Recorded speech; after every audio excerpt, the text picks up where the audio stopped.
It's the land of myths and legends, the first Olympics, and some of the most stunning natural beauty in the world. Calacifate to Greece.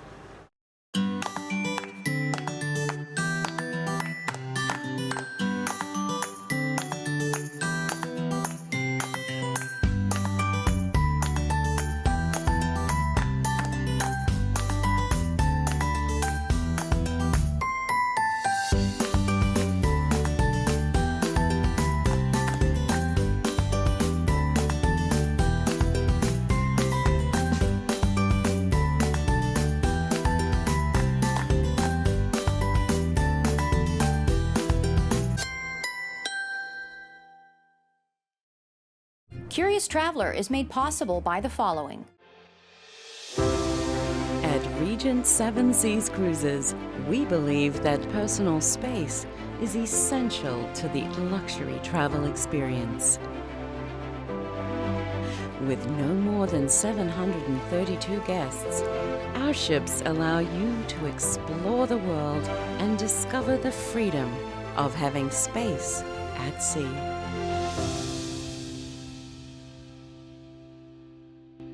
Over 300 tours across all 7 continents. Over 40 years of serving travelers. You can experience effortless fun vacations and authentic experiences with Get. GetTours.com. Windstar Cruises. Intimate, private, yacht-style cruises to the Mediterranean, Caribbean, Tahiti, and more. We look forward to seeing you on board. WindstarCruises.com. When you travel with us, you are not the typical tourist.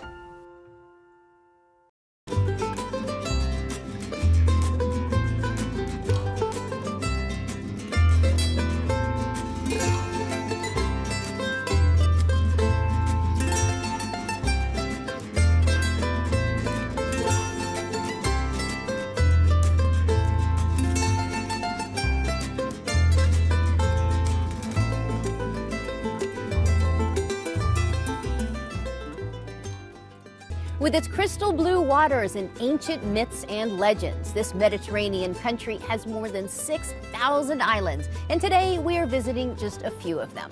It is time to get periegi about Greece. Ah, Greece, surrounded by those deep blue and green waters and immersed in tales of gods, goddesses, ancient epic battles, and the many cultures of East and West. And the first thing you need to know about Greece is that it wasn't always Greece. In ancient times, the peninsula and the archipelago was made up of many different city-states. And this part of the ancient world was focused on fascinating mythology, worshiping the gods of the skies and seas. And back down on Earth, an island in particular became such a crossroads of civilizations, empires, and cultures that today you could walk across the ancient and Renaissance world in just a few steps.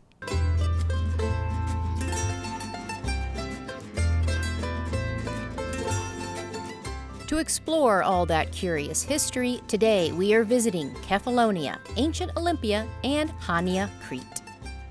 So here's what I'm curious about in Greece. Who left some ancient treasures at the bottom of this magical cave? Where can you find a bit of Egypt and Venice in Greece? Why is an olive wreath put on the head of a champion? When were these streets the homes to Christians, Ottomans, and Minoans? And how did a lion get all the way up here? It's time to get curious about Greece.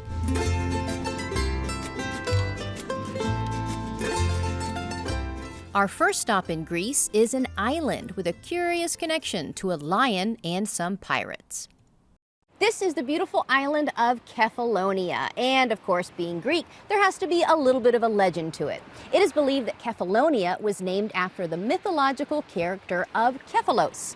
Well, in its non-mythological history, this area was part of the Venetian Republic for hundreds of years. That is why we have the giant Venetian fortress above us to protect this port below. But my favorite part, which might be your favorite part as well, are all of these beautiful multicolored houses. The ones that you see behind me here are painted only to match the beautiful blues of the Greek Sea and the pinks and yellows of the shells and sands. This mountaintop fortress overlooking Kefalonia is the Venetian castle of Assos. Built in the 16th century to guard against Turkish pirates, this used to be the capital of North Kefalonia. The mighty walls used to run more than 6,500 feet long, with 4 grand gates with nearly 150,000 square feet inside. Plenty of space for the governor's home and a chapel or two. And there was another resident up here too, a winged lion just like this one, used to greet visitors over a gate. Why? Well, because this is the winged lion of St. Mark, the symbol of Venice. Venice? Yep. In the 16th century, the Venetian Republic stretched all the way over here to Greece. In fact, we will see an even bigger symbol of Venetian strength on another curious Greek island soon. But now it's time to go from a cute lion in castle high on a hill to visit a Greek god in an underwater cave.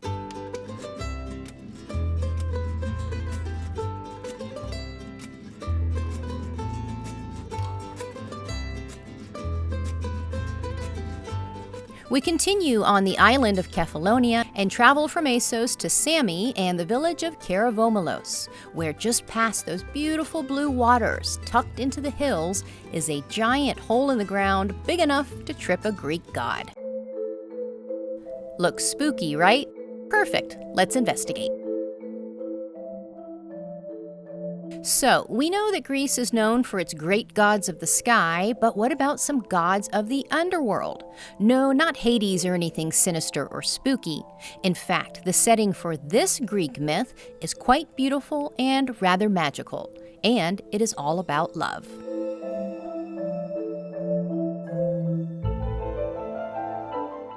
This is the beautiful Melissani Lake and Cave, an amazing geological site full of stalactites and one really big hole in the roof that lets in all that gorgeous Greek sunshine that then falls on the Greek waters and makes all those different color blues that Greece is known for. But believe it or not, that is just the tip of the iceberg of what makes this site so curious. So we know it's called Melissani Cave, but it is actually known as the Cave of the Nymphs because of a wonderful Greek legend.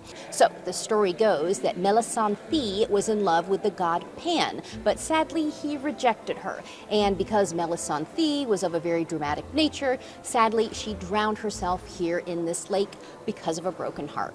So because of this love story and story of sacrifice, this lake became a sacred site during ancient times.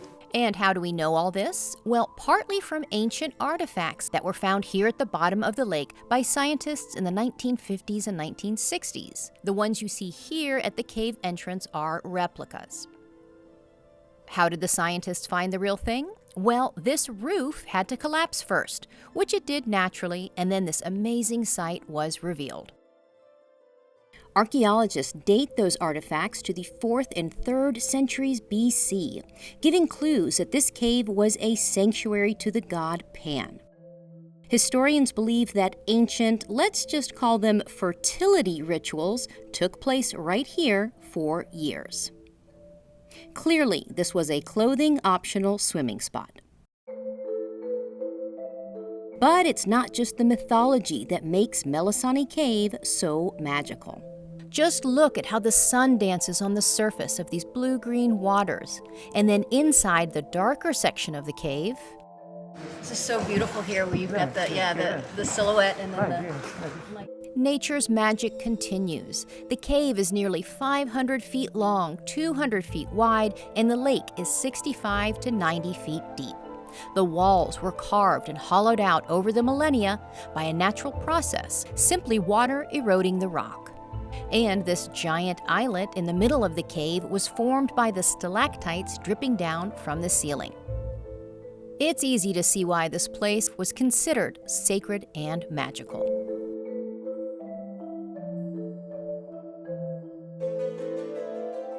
But don't get too carried away by the beauty of Melissani Cave, because there's one thing you shouldn't do here.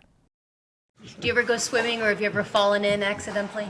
No, I don't like it. It's cold, very cold. It's too cold? Don't like it. So falling in's not, or jumping in? The passengers falling every day. Passengers do? Yes, sometimes falling. I shouldn't laugh at that, but.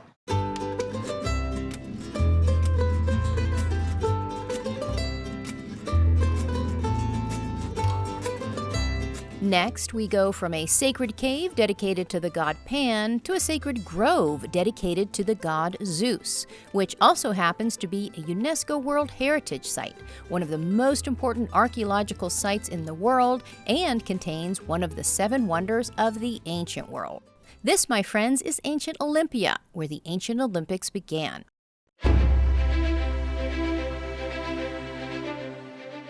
This is the original, the ancient Olympic Stadium.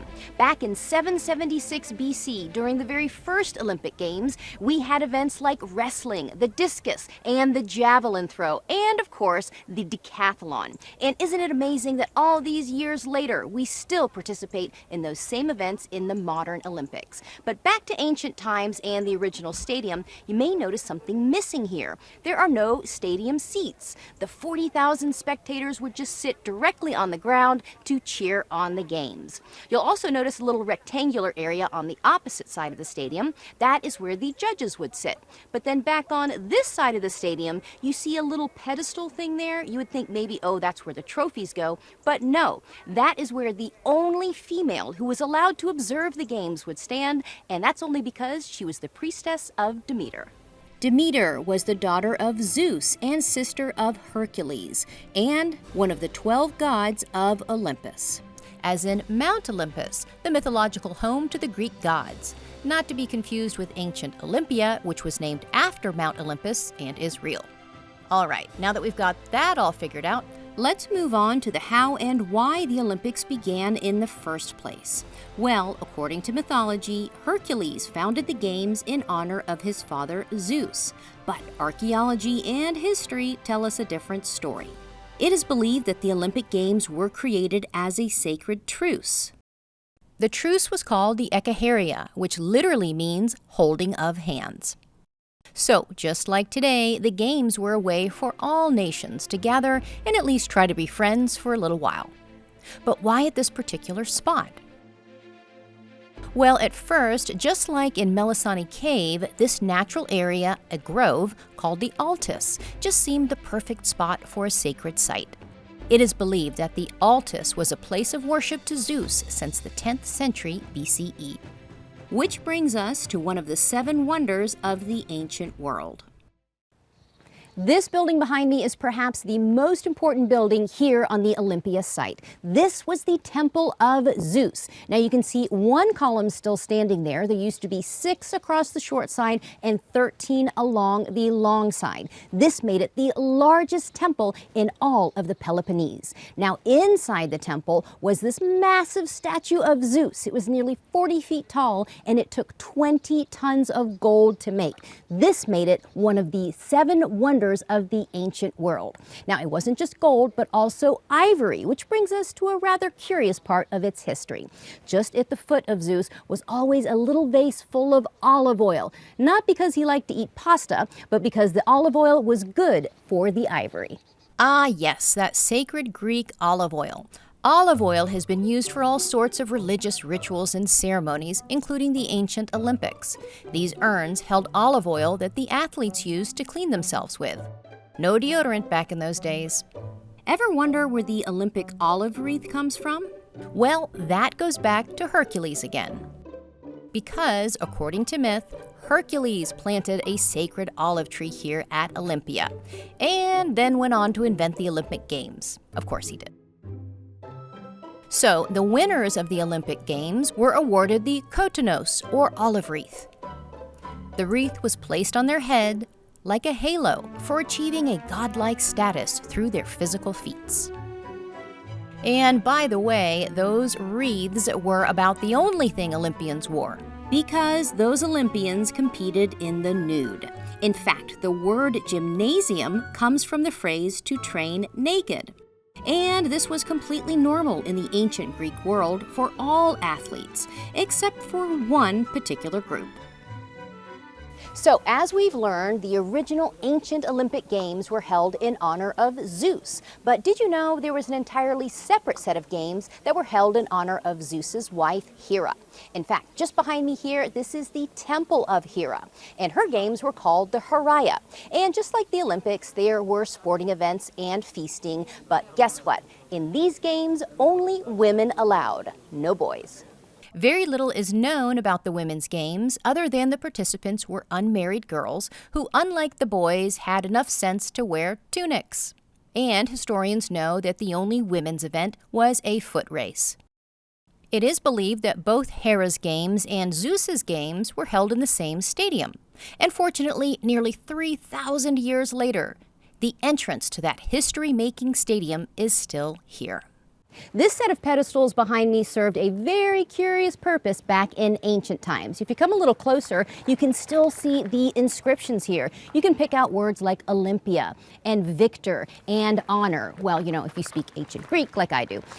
These were for the Hall of Fame. That's because this area here used to be a long tunnel that the athletes would run through to get all excited before they entered the stadium, just on the other side of that archway that you see behind me. Now, so we have the Hall of Fame on this side to the victors. Then we have the Hall of Shame on this side. Now, the Hall of Shame is not about losers. Losing is okay, but cheating was definitely not okay back in ancient times. If somebody was caught cheating, they would have their names inscribed on these pillars here, and guess what else? They had to pay for these giant statues of Zeus made in bronze to be put on top of the pillars with their names inscribed below. So the moral of the story, one does not want to be included in the Hall of Shame. And it just makes sense that truth and honor were so highly regarded in these ancient Olympic Games. Because, of course, these were the earthly games that celebrated the men's and women's physical strength, and, of course, the mind strength as well to do all that training, all in pursuit of immortality and godlike status. Let's come back down to earth a bit from lofty ancient Olympia to our final stop in Greece's largest island, Crete, and one of its most historic port cities at the crossroads of many cultures. This Greek town has a colorful and curious history.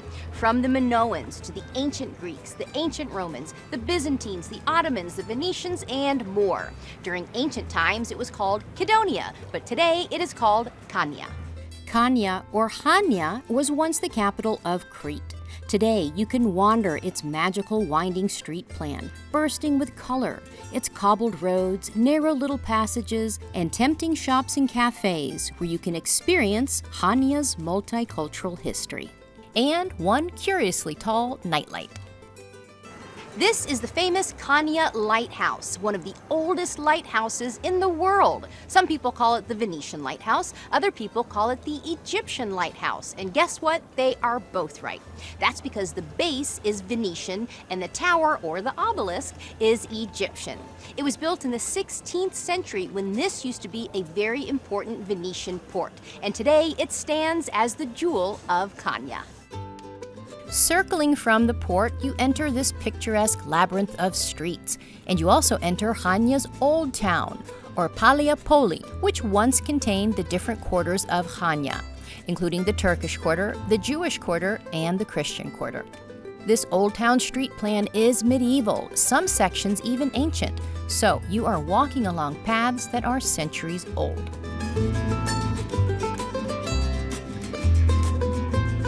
One of the most amazing things you will come upon here as you're wandering the beautiful, picturesque streets of Chania are gorgeous buildings like this one here and this one back there with that archway. They will definitely stand out as something a little bit better and a little bit older than the rest of the buildings. These were actually the mansions of the Cretan Venetian noble families back during the Renaissance. Now, as beautiful as these entryways are, though, those weren't the real entrances to the home. Just behind those beautiful doors, there was actually a courtyard or a garden, and then behind that were the actual front doors to the family's home. Why? Well, back during the Renaissance, these very wealthy noble families had to worry about pirates. Pirates? Yep. Turkish pirates of the Ottoman Empire. As the mighty Ottoman Empire grew, the Venetian Republic, which ruled over Chania, decided to build this giant Venetian wall around the city in the 16th century. But if you look closely, you will also see remnants of an older wall, a Byzantine wall built in the 7th century. The layers of history still visible here in Chania are incredible.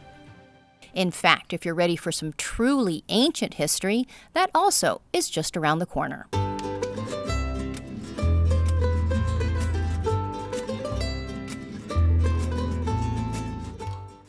Chania's beauty is not just skin deep. It is chock full, and I mean chock full of history. Just a few minutes ago, just west of here, we were standing up on top of the Venetian wall. And way in the background there, if you can see it, those are the remnants of the Byzantine wall. And right here, wouldn't you know it, this is the archaeological site for the ancient Minoan town.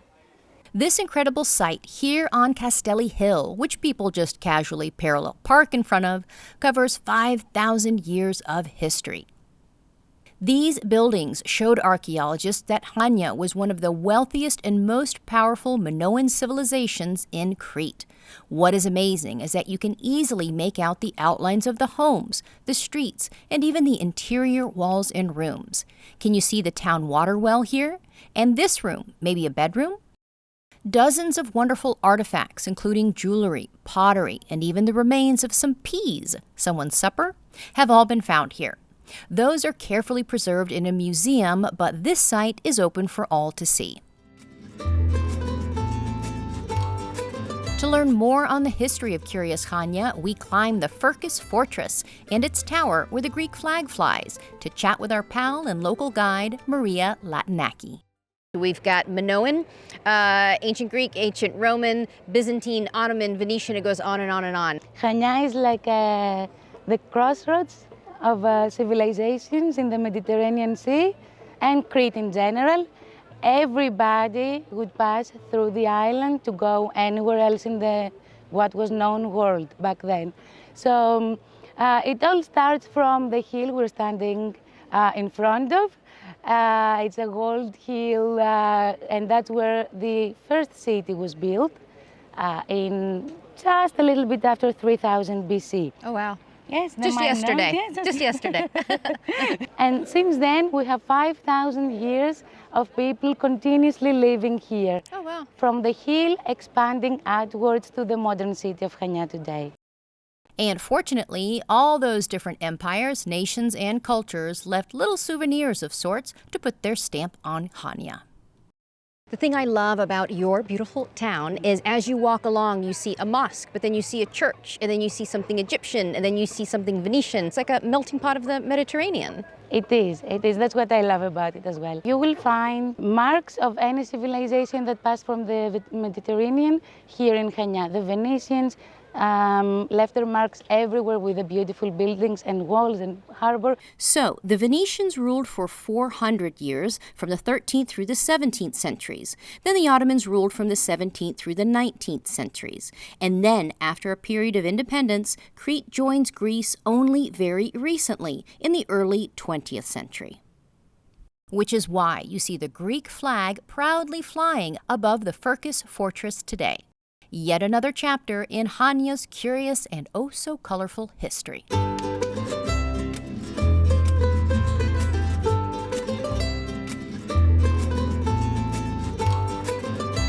So, from a sacred truce that honored the gods, performed in one's birthday suit, to a very important port which over time has been occupied by just about every civilization the Mediterranean has ever known, and also just happens to have the most gorgeous old town streets. To a magical underground lake and cave full of myth and mystery, and those beautiful blue and green waters that Greece is known for. But as tempting as they are, don't dive in. From Zeus to Pan to Minoans to Cretan Venetians and crazy athletes who had no shame unless they were in the Hall of Shame, Greece has so much to be curious about.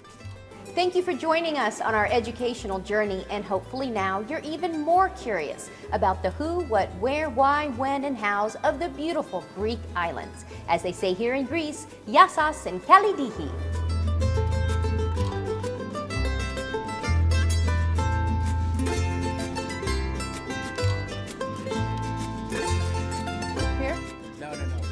I won't stand up here. Sorry, sorry.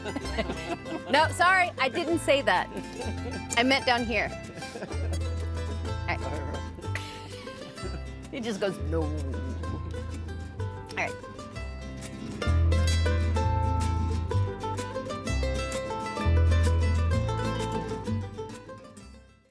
Curious Traveler is made possible by the following. At Regent Seven Seas Cruises, we believe that personal space is essential to the luxury travel experience. With no more than 732 guests, our ships allow you to explore the world and discover the freedom of having space at sea.